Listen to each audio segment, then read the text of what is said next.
Hacemos a Jean-Claude su mensaje como secretario general. I'd like to thank Jean-Claude for his statement as Secretary General of Conference Habitat 3. Thomson, President of the United Nations General Assembly.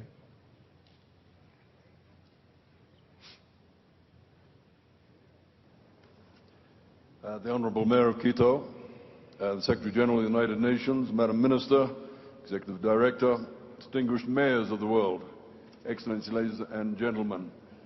Can I add my thanks to the government of Ecuador and the city of Quito for the wonderful welcome that's been given us. Certainly a great pleasure to be up here in the mountains in the proud city of Quito to address the World Mayors Assembly today.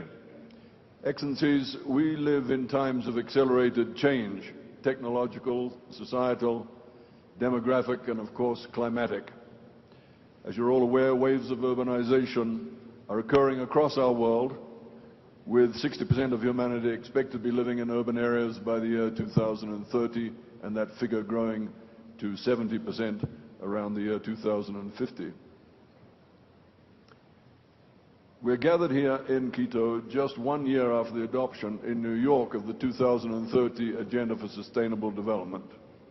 Only a month ago, I assumed the presidency of the United Nations General Assembly, and we made the principal objective of the 71st session of the General Assembly to be the achievement of meaningful progress on each of the 17 Sustainable Development Goals. Implemented effectively, the 2030 Agenda for Sustainable Development, taken with the subsequent adoption of the Addis Ababa Action Agenda and the Paris Climate Agreement, will transform our world for the better. And can I just pause at this juncture to say it's absolutely incredible, broken all international records. The Paris Climate Agreement will enter into force in record time early in November, and due largely to the gentleman sitting on my right.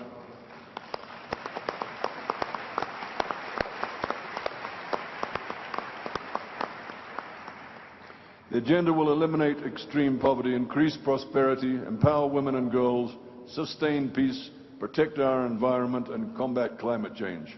This is the promise we have made.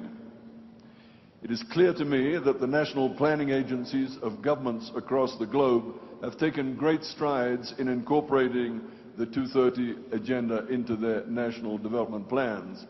But achieving the promise of the SDGs will only be fulfilled if humanity as a whole is aware of the goals, and by embracing them as their own, become vectors for their effective implementation. And this is not yet the case. Therefore, today in Quito, I'm appealing to you as leaders of national and local governments from across our world to bring awareness of the vital importance of the Sustainable Development Goals to your citizenry at large. Tomorrow, at the UN's Habitat 3 conference, the new urban agenda will be adopted. The new urban agenda will have an enormous impact on driving implementation of not only SDG 11 on building inclusive, safe and resilient sustainable cities, but will cross-cut to each of the other SDGs. The new urban agenda will thus be an essential part of the mosaic underlining our future. But it goes without saying that meaningful progress will only be possible if there is a universal buy-in of the SDGs. If they aren't already doing so, all stakeholders, including governments of all levels, civil society, the private sector and community groups, should now be forging implementation-oriented partnerships if we're going to succeed in our existential master plan for humanity and the planet. Local and regional authorities clearly have a critical role to play, including by putting in place strategies to respond to the SDGs, as many of you are already doing so. Communities are the bedrock upon which bonds of fellowship and belonging are built, so we must work to harness the cooperative networks within and between communities.